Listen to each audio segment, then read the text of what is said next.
مقام ابراہیم کے پیچھے، اور نمبر 2 ہم جب بھی نماز جماعت سے پڑھیں تو امام صاحب کی سیدھی جانب۔ سبحان اللہ، یہ بھی پتا چلا کہ جب جب جماعت میں نماز پڑھنے کا موقع ملے، اللہ کرے با جماعت نماز ہم پڑھنے والے بن جائیں۔ پھر پہلی صف میں جا کر نماز ادا کیا کریں، اور کوشش کریں پہلی صف میں جو مؤذن صاحب کے ساتھ پہ رائٹ سائڈ کی جو جگہ ہے، اللہ کرے وہ مل جائے، فرمائے یہ بہترین جگہ ہے۔ تو سبحان اللہ، مقام ابراہیم کے پیچھے نماز پڑھنا ہے۔ اب ایک اور ذرا تھوڑا سا باریک سا مسئلہ سمجھ لو، انشاءاللہ عشق رسول میں اور اضافہ ہو جائے گا۔ اب ذرا سمجھیے گا، مقام ابراہیم کیا ہے؟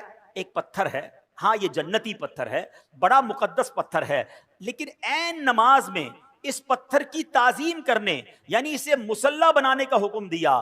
اب سوچنے کی بات ہے، علماء بیٹھے ہیں کہ حالت نماز میں ایک پتھر کی تعظیم کرنے سے نماز میں کوئی نقص نہیں آتا ہے، نماز میں کوئی کمی نہیں آتی ہے، نماز ٹوٹتی نہیں ہے، بلکہ نماز مکمل رہتی ہے۔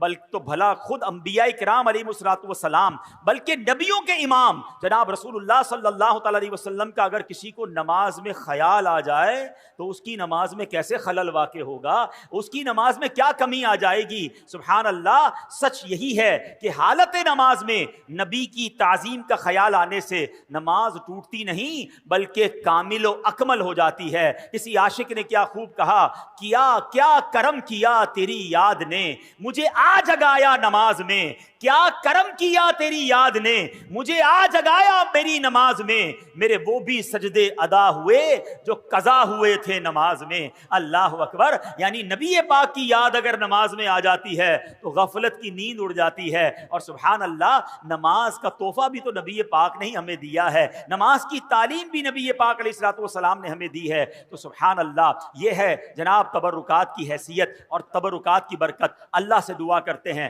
رب کریم ہمیں مکہ پاک کی حاضری عطا فرمائے، حج کی سعادت نصیب فرمائے، مقام ابراہیم کا دیدار نصیب فرمائے، اور مقام ابراہیم کے پاس نماز ادا کرنا بھی نصیب فرمائے۔ ہاں ایک مسئلہ بتا دیتا ہوں، جب یہ فضیلت سنتے ہیں نا تو ہمارے کچھ حاجی صاحبان سمجھتے ہیں، چاہے وہ عمرے پر جائیں یا حج پہ جائیں، کہ جناب اب تو بالکل مقام ابراہیم کے پیچھے نماز پڑھیں گے تو نماز ہوگی، ورنہ نماز ہی نہیں ہوگی۔ تو اب اس کے لیے وہ جناب طواف روک کر 4-5 بندے ہاتھ باندھ لیتے ہیں کہ نہیں بھائی ادھر ہی نماز پڑھنی ہے۔ اب اس پہ ہزاروں لوگ گزر رہے ہوتے ہیں، اور اب ماشاءاللہ طواف میں تعداد بھی زیادہ ہوتی ہے۔ تو اگر مقام ابراہیم پر آپ کو جگہ نہ ملے تو حرم پاک میں جہاں بھی جگہ ملے آپ وہاں پر واجب الطواف جو ہے، جو نماز کے نوافل ہیں طواف کے، وہ ادا کر سکتے ہیں، وہ کہیں بھی ادا کر لیں، مقام ابراہیم پر جا کر ادا کرنا ضروری نہیں ہے۔ بہرحال میرے پیارے اسلامی بھائیوں، حضرت ابراہیم کا ذکر خیر ہو رہا ہے۔ ایک مرتبہ حضرت ابراہیم علیہ الصلوۃ والسلام سمندر کے کنارے سے گزر رہے تھے۔ آپ سبحان اللہ، آپ علیہ الصلوۃ والسلام نے دیکھا کہ ایک لاش پڑی ہوئی ہے، حالت یہ ہے کہ سمندر کی مچھلیاں بھی اسے نوچ رہی ہیں اور پرندے بھی اس کا گوشت کھا رہے ہیں۔ یہ دیکھ کر حضرت ابراہیم علیہ الصلوۃ والسلام کو بڑی حیرت ہوئی۔ ویسے حضرت ابراہیم علیہ الصلوۃ والسلام کا ایمان اور یقین کتنا پختہ تھا، اس پر تو کوئی کلام نہیں ہو سکتا۔ آپ جیسا کامل ایمان والا کون ہو سکتا ہے؟ یہ تو صرف ایک حیرانی تھی کہ یہ لاش جب کئی سارے ٹکڑوں میں بٹ گئی ہے، اس کا کچھ گوشت مچھلیوں کے پیٹ میں چلا گیا ہے، کچھ پرندوں کے پیٹ میں چلا گیا ہے، کچھ پانی میں لگ کر گل گیا ہے، ایک لاش کے اتنے سارے ٹکڑے بٹ گئے ہیں، قیامت آنے میں ابھی صدیاں باقی ہیں۔ حیرت کی بات یہ کہ اللہ کیسے قیامت کے دن مردوں کو زندہ کرے گا اور یہ سارا گوشت جو اس کا ہے اس کے جسم پر واپس آ جائے گا۔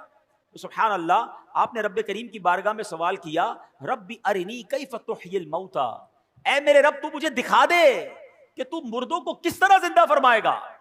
اللہ اکبر، اب آپ کا ایمان تو مضبوط ہے مگر آنکھوں سے دیکھنا چاہتے ہیں۔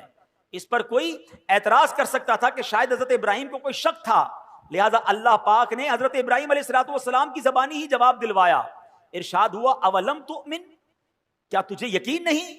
حضرت ابراہیم نے عرض کیا بلا ولکن لیطمئن قلبی، یقین کیوں نہیں مگر یہ چاہتا ہوں کہ میرے دل کو قرار آ جائے، اپنی آنکھوں سے دیکھنا چاہتا ہوں مولا تیری قدرت کیسی ہے۔ سبحان اللہ، میں دیکھنا چاہتا ہوں، مجھے علم الیقین حاصل ہے، مجھے عین الیقین یعنی آنکھوں سے دیکھ کر مزید پکا یقین حاصل کرنا چاہتا ہوں۔ سبحان اللہ، رب کریم نے کیا حکم دیا، رب کریم نے یہ خواہش کیسے پوری فرمائی؟ فرمایا ابراہیم 4 پرندوں کو لو، ان چاروں پرندوں کو اپنے ساتھ کچھ ہلا بھی لو، اب ان چاروں پرندوں کو ذبح کرو اور ان سب کا کیما بنا کر چاروں کو ایک دوسرے کے ساتھ ملا لو اور ان چاروں ٹکڑوں کو مختلف جگہوں پر رکھ کر انہیں پکارو اللہ اکبر۔ حضرت ابراہیم نے کیا کیا؟ 4 پرندے لیے، ایک مور لیا، ایک مرغ، ایک کبوتر اور ایک گدھ، یہ ایک روایت میں کوا، یہ 4 پرندے لیے، ان کو جناب ذبح کیا گیا۔ ان چاروں کے سر حضرت ابراہیم نے اپنے پاس رکھ لیے اور ان کا قیمہ بنایا، قیمہ بنا کر 4 پہاڑوں پر الگ الگ رکھ دیا۔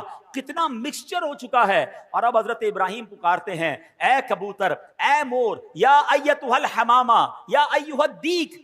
آپ نے اپنی آنکھوں سے دیکھا کہ وہ قیمے کے اجزاء اڑنے لگے اور سارے پرندے دوبارہ بن گئے، سر نہیں ہے مگر دوڑتے ہوئے آئے، اور حضرت ابراہیم کے پاس جو سر رکھے ہوئے تھے اپنے اپنے سر کو گویا اپنے سر میں لگایا، اپنی گردن میں لگایا، اور وہ دانہ چگنے لگے، پھر سے زندہ ہو گئے۔ اللہ اکبر۔ اللہ کریم نے حضرت ابراہیم کے سامنے اپنی قدرت کا کیا شاندار نظارہ دکھایا۔ یہ واقعہ قرآن میں موجود ہے، مگر سبحان اللہ اس واقعے سے ہمیں بہت ساری باتیں سیکھنے کو ملتی ہیں۔ پہلی بات تو یہ سیکھنے کو ملی ہے کہ میرے رب کی قدرت کیسی ہے، میرا رب جو چاہے وہ کرنے پر قادر ہے، ان اللہ علی کل شیء قدیر۔ اور دوسری بات کہ حضرت ابراہیم نے پرندوں کو پکارا، قرآن کہتا ہے اے ابراہیم ان پرندوں کو پکارو، اور آپ نے پکارا یا ایھا الدیک، یا ایتھا الحمامہ، اے کبوتر، اے گدھ، اے مور، چاروں پرندوں کو پکارا۔ سوال یہ ہے پرندے تو مر چکے تھے، بلکہ ان کا تو قیمہ بھی بن چکا تھا، تو قیمہ بنے ہوئے مرے ہوئے پرندوں کو پکارنا جائز یا کہہ کر پکارنا جائز؟ تو اگر آج کوئی عشق رسول میں ڈوب کر یا رسول اللہ کہے تو اس کو تو کوئی پرابلم نہیں کسی کو ہونی چاہیے۔ اللہ کے نبی پکار رہے، قرآن میں رب فرما رہا ہے پکارو۔ اگر کوئی صحابی رسول کو پکارتا ہے یا صدیق یا عمر یا عثمان یا حیدر تو کوئی حرج نہیں ہے۔ غوث پاک کو پکارے، داتا حضور کو پکارے، حضرت امام حسن امام حسین کو پکارے۔ نبی اللہ جو ہوتے ہیں وہ حیات ہوتے ہیں، اپنی قبروں میں رزق پاتے ہیں، یہ تو حدیث پاک میں موجود ہے۔ تو اگر کوئی آج یا رسول اللہ کہے تو اس میں کوئی حرج نہیں، بلکہ چلے ایک اور بڑا آسان طریقے سے سمجھا دیتا ہوں۔ یہ تو میں نے قرآن کی بات کی ہے، حدیث پاک تقریباً سبھی لوگوں کو یہ دعا یاد ہوگی جب ہم قبرستان جاتے ہیں۔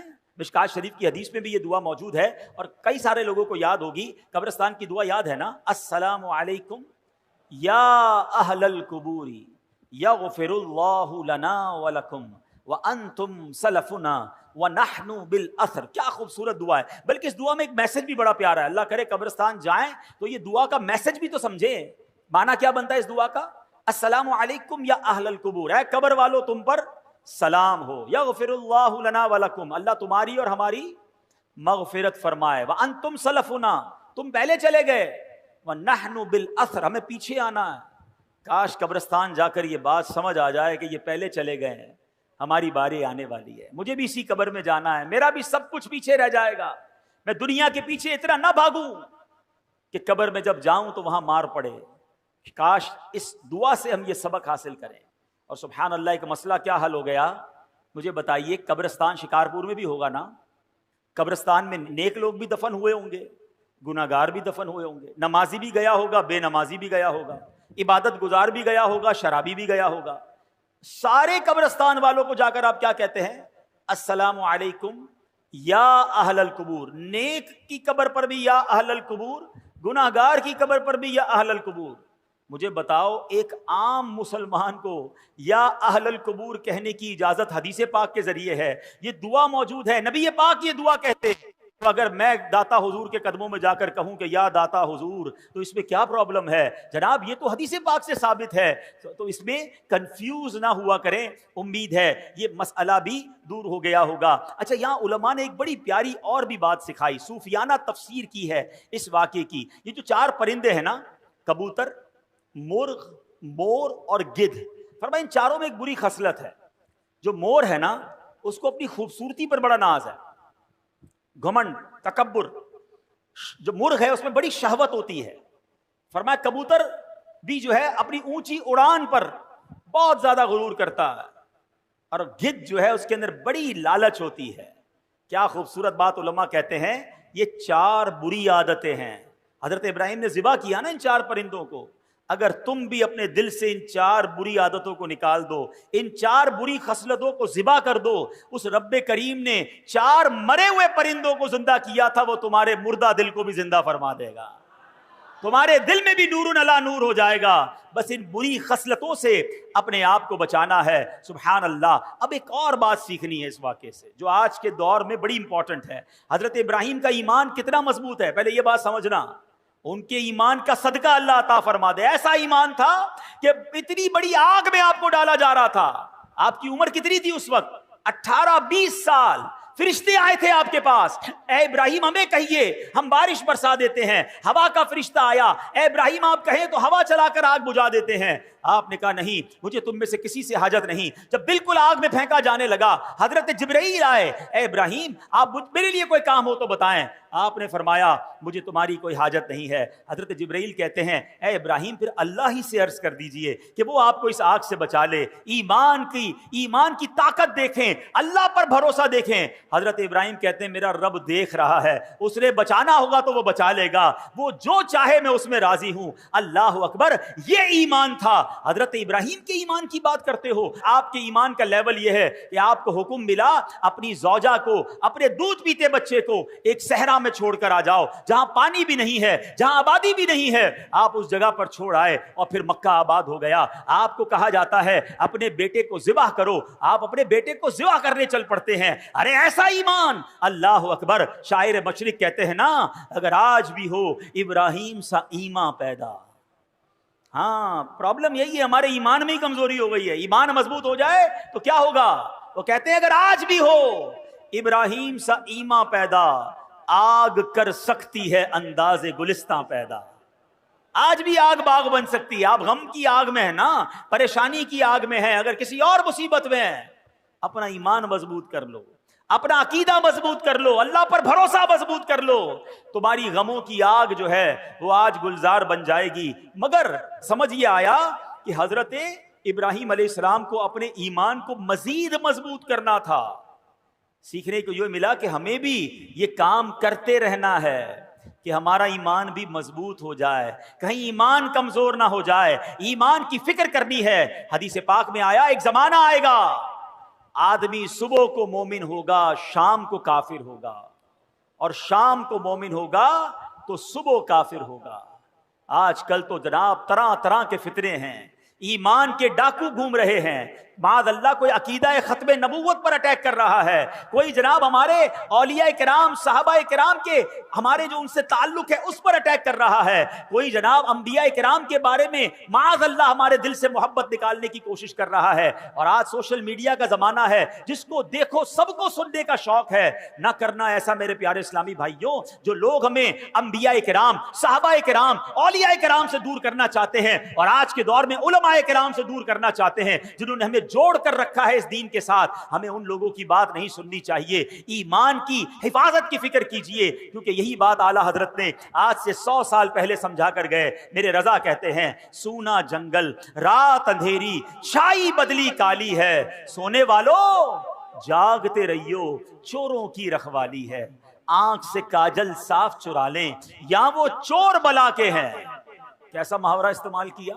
آنکھ سے کاجل کون چرا سکتا ہے؟ آنکھ کے اندر ہی کاجل ہوتا ہے نا. کہاں بڑے مکار چور ہیں، ایسی چالیں لے کر آئیں گے، دین کی بات کر کے تمہارا دین لے جائیں گے، ہیں علم کی بات کر کے تمہیں علم دین سے دور کر دیں گے. تمہیں کہیں گے قرآن ہی تو سنا رہا ہوں، مگر تمہیں اللہ رسول کی محبت سے آری کر دیں گے. اے میرے پیارے اسلامی بھائیوں، اب جاگنے کا دور ہے، سمجھنے کا دور ہے. کیا کہتے ہیں؟ آنکھ سے کاجل صاف چرا لیں یا وہ چور بلا کے ہیں.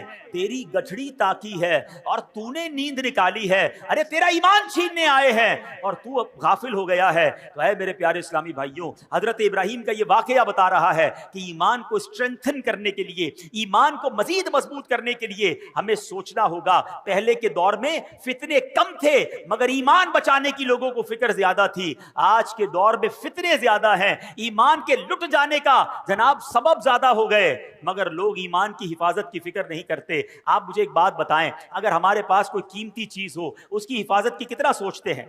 کسی کے پاس اگر مثال دیتا ہوں، قیمتی موبائل ابھی جیب میں ہوگا تو ہر تھوڑی دیر بعد اپنے جیب پہ ہاتھ لگاتے ہیں، یار موبائل ہے کہ نہیں ہے، کہیں چلا تو نہیں گیا. کوئی موٹر سائیکل قیمتی بار کھڑی کر کے آیا ہوگا یا گاڑی، اس کا دھیان بار بار جاتا ہوگا، یار لاک صحیح لگایا تھا نہیں لگایا تھا، کیونکہ قیمتی ہے.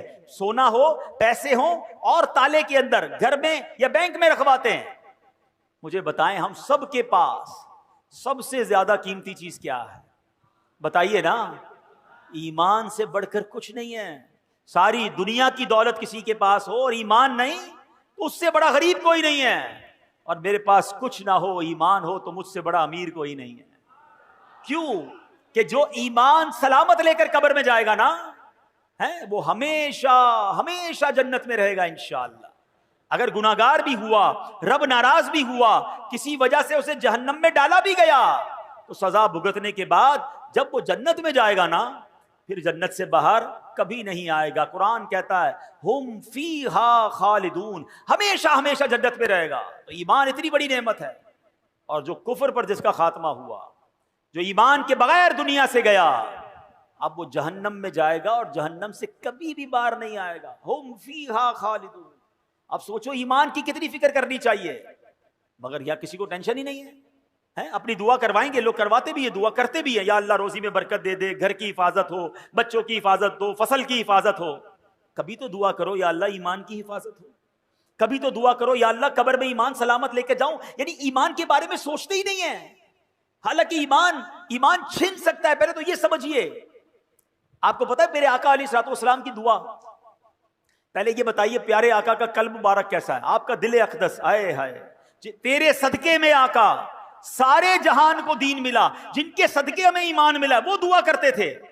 وہ دعا کیا تھی؟ یا مقلب القلوب ثبت قلبی علی دینک. اے دلوں کو پھیرنے والے، میرے دل کو تیرے دین پر ثابت قدمی عطا فرما. یہ اللہ کے نبی دعا ہماری تعلیم کے لیے فرماتے. ہمیں ٹینشن ہی کوئی نہیں. ایمان کی مضبوطی کے بارے میں سوچئے. اب کیسے ایمان مضبوط ہو، آئیے سنتے ہیں. حدیث پاک میں ہے لا یؤمن احدکم حتی اکون احب الیہ من والدہ وولدہ والناس اجمعین. آقا فرماتے تم میں سے کوئی بھی اس وقت تک کامل ایمان والا نہیں ہو سکتا جب تک مجھے اپنے والدین، اولاد اور سب لوگوں سے بڑھ کر محبوب نہ بنا لے. تو ایمان کیسے مضبوط ہوگا؟ نبی پاک سے سچی محبت، سب سے زیادہ محبت. خالی نعرے نہیں، غلامی رسول میں موت بھی قبول ہے. بہت اچھا نعرہ ہے. جس کو موت قبول ہے اس کو نماز کیوں قبول نہیں ہے؟ اس کو حرام روزی چھوڑنا قبول نہیں ہے؟ اس کو بے حیائی کے کام چھوڑنا قبول نہیں ہے؟ جوئے اور شراب میں پڑے میں کہتے غلامی رسول میں موت بھی خود سوچئے نا. سچی محبت. مومن کامل کب ہوگا؟ جب نبی پاک سے سچی اور سب سے زیادہ محبت ہوگی. ایک اور ایمان مضبوط کرنے والے کام سنیں. آقا فرماتے ہیں اوثق عر الایمان الحب فی اللہ. آقا فرماتے ہیں اللہ پاک کی رضا کے لیے اللہ پاک کے بندوں سے محبت کرنا ایمان کی سب سے مضبوط رسی ہے. تو پتہ چلا اللہ کے نیک بندوں، ولیوں، صحابہ، اہل بیت سے محبت کرنا، ان سے اپنا روحانی تعلق مضبوط کرنے سے ہمارا ایمان پکا ہوتا ہے. تو اللہ والوں سے محبت کریں، اللہ کے بندوں سے محبت کریں، دشمنیاں چھوڑ دیں. ایک اور حدیث پاک نبی پاک علیہ الصلوۃ والسلام فرماتے ہیں تم میں سے کوئی بھی اس وقت تک کامل مومن نہیں ہو سکتا جب تک اس کی خواہشات میرے لائے ہوئے دین کے تابع نہ ہو جائیں. یعنی خواہشات پر نہیں چلنا ہے. میری خواہشات، میری تمنائیں سب پیچھے ہیں. پہلے میرا دین ہے، پہلے میرا مذہب ہے، پہلے اسلام ہے. لوگ کہتے ہیں یار سب چلتا ہے، بچوں کی خوشی میں سب چلتا ہے. نہیں میرے پیارے اسلامی بھائیوں، اپنی خواہشات کو مٹا کر اسلام پر عمل کرنا یہ ایمان کو مضبوط کرتا ہے. ایک اور حدیث پاک سنیں جو آج کے دور میں بڑی ضروری ہے. میرے آقا فرماتے صلی اللہ علیہ وسلم لا یؤمن احدکم حتی یحب لاخیہ ما یحب لنفسہ. تم میں سے کوئی بھی اس وقت تک کامل مومن نہیں ہو سکتا جب تک اپنے بھائی کے لیے بھی وہی پسند نہ کرنے لگے جو اپنے لیے پسند کرتا. اب کیا حال ہے؟ کیا آپ پسند کرتے ہیں آپ کی بے عزتی ہو؟ کیا آپ پسند کرتے ہیں آپ کو کوئی دھوکہ دے؟ کیا آپ پسند کرتے ہیں کہ آپ کا دل دکھایا جائے؟ کیا آپ پسند کرتے ہیں کہ آپ کے ساتھ ملاوٹ کر کے کوئی مال بیچے، آپ کا مال دبا لے؟ جب آپ اپنے لیے پسند نہیں کرتے تو آپ دوسرے کے لیے بھی یہ پسند نہ کریں. آپ بھی دوسروں کی عزت کریں، آپ بھی دوسروں کے ساتھ سچ بولیں، آپ بھی کسی کو دھوکہ نہ دیں. کیونکہ مومن وہ جب تک نہیں ہو سکتا جو اپنے لیے پسند کرے وہ اپنے بھائی کے لیے پسند نہ کرے۔ تو اے میرے پیارے اسلامی بھائیوں، ہمیں یہ بات سیکھنی ہے کہ اگر ایمان کو مضبوط کرنا ہے تو ان حدیثوں کو مضبوط کریں، ان احادیث پر عمل کریں۔ تو اے میرے پیارے اسلامی بھائیوں، ہمیں ان باتوں پر عمل کرنا ہے۔ اب اگلے چند دنوں کے بعد وہ مہینہ آ رہا ہے جس مہینے کو ذوالحجہ کا مہینہ کہا جاتا ہے، اور یہ کتنا مبارک مہینہ ہے۔ سرکار دو عالم صلی اللہ علیہ وسلم کا فرمان، ما من ایام العمل الصالح فیہا احب الی اللہ من ہذہ الایام، کوئی دن نہیں ہے کہ جس کا نیک عمل کرنا اللہ کے ہاں ان 10 ایام سے بڑھ کر محبوب ہو۔ یعنی عام دنوں میں نیکی کی جائے وہ بھی اللہ کو بڑی پیاری ہے، لیکن عام دنوں کی نسبت ذوالحجہ یعنی عشرہ ذوالحجہ جو ہے، ذوالحجہ کے جو پہلے 10 دن ہیں، اس کی نیکیاں اللہ کے ہاں بڑی محبوب ہیں۔ اور آگے ایک روایت میں ہے، وَالْعَمَلُ فِيهِنَّ يُضَاعَفُ 700 ضِعْفٍ، ان دنوں میں نیکی کا ثواب 700 گنا بڑھا دیا جاتا ہے۔ تو سبحان اللہ، ان 10 دنوں میں خوب نیکیاں کیجئے، ہو سکے تو 9 دن روزے رکھیے۔ 10 ذوالحجہ کو عید والے دن روزہ نہیں رکھ سکتے کہ بلکہ 10، 11، 12، 13 یہ 4 دن، اور پھر عید الفطر 5 دن پورے سال میں روزہ رکھنا جائز نہیں۔ اور سبحان اللہ، علماء کہتے ہیں یہ جو 4 دن ہے نا بقرہ عید کے، یہ روزہ نہ رکھو، یہ اللہ کی طرف سے تمہاری دعوت ہے۔ ہاں، باقی 9 دن خوب روزہ رکھیں، عبادت کریں، اور سبحان اللہ ان دنوں میں حاجی اپنی زندگی کے خوشگوار یادگار ایام منا رہے ہوتے ہیں۔ اللہ جو اس سال حج پر جا رہے ہیں ان کا حج قبول فرمائے، اور جو تڑپ رہے ہیں رب کریم ہمیں بھی اس در کی حاضری نصیب فرمائے۔ حضرت ابراہیم علیہ السلام نے ہمارے لیے ایک پیغام بھی بھجوایا ہے، یہ پتہ ہے آپ؟ ہاں، اللہ کے خلیل نے، حضرت ابراہیم علیہ السلام نے ہم امتیوں کے لیے، سرکار علیہ السلام کی امتیوں کے لیے ایک پیغام بھجوایا۔ وہ کیا ہوا کہ معراج کی رات میرے آقا فرماتے ہیں میری ابراہیم علیہ السلام سے ملاقات ہوئی، آپ نے فرمایا اے محبوب علیہ السلام اپنی امت کو میرا سلام پہنچائیے۔ آئے ہائے، اللہ کے نبی حضرت ابراہیم ہمیں سلام عطا فرما رہے ہیں، اور پھر فرمایا کہ اے محبوب صلی اللہ علیہ وسلم اپنی امت کو فرمائیے کہ جنت پاک اور زرخیز زمین ہے اور خالی میدان کی صورت ہے، بے شک یہاں کے باغات سبحان اللہ الحمدللہ لا الہ الا اللہ اور اللہ اکبر ہیں، یعنی جنت کی زمین خالی ہے۔ بندہ جب یہ تسبیح کرتا ہے اس جنت میں درخت لگتے رہتے ہیں۔ یا رسول اللہ اپنی امت سے فرمائیے ان کلمات کا کثرت سے ذکر کیا کریں تاکہ جنت میں ان کے لیے زیادہ سے زیادہ باغات لگتے رہیں۔ کاش ہم درخت لگانے لگیں تو کچھ موسم بھی ٹھیک ہو جائے۔ دعوت اسلامی کا شعبہ FGRF انشاءاللہ اگست میں شجر کاری کرے گا۔ مجھے لگتا ہے اہلیان پاکستان کو اس گرمی سے تو اب لگ پتا گیا ہوگا کہ اگر ہم درخت لگا لیتے اور زیادہ لگاتے تو شاید اس موسم میں فرق پڑ جاتا۔ اب تو سائنٹیفکلی بھی پروف ہو گیا ہے کہ جس محلے میں درخت زیادہ ہوں وہاں ٹیمپریچر بھی کم ہوتا ہے۔ لوگ اپنی گاڑی پارک کرنے کے لیے، اپنا جانور باندھنے کے لیے درخت تو ضرور ڈھونڈتے ہیں مگر درخت نہیں لگاتے۔ اللہ کرے میری بات اہلیان پاکستان سن لیں، تمام 24 کروڑ پاکستانی صرف ایک ایک پودا لگا لیں اور اس پودے کو درخت بنائیں۔ پودا لگا کر بھول نہ جائیں، اس کو درخت بنا لیں تو انشاءاللہ اگلے 2-4 سالوں میں ہمارا وطن سرسبز و شاداب ہو جائے گا، ہماری آنے والی نسلوں کو اچھا موسم ملے گا، ٹھنڈی ہوائیں ملیں گی اور انشاءاللہ آکسیجن کی فیکٹریاں ملیں گی۔ چلیں پہلے تو یہ نیت کر لیں کہ انشاءاللہ ثواب کی نیت سے ہم دعوت اسلامی والوں کے ساتھ اس سال شجر کاری بھی کریں گے انشاءاللہ۔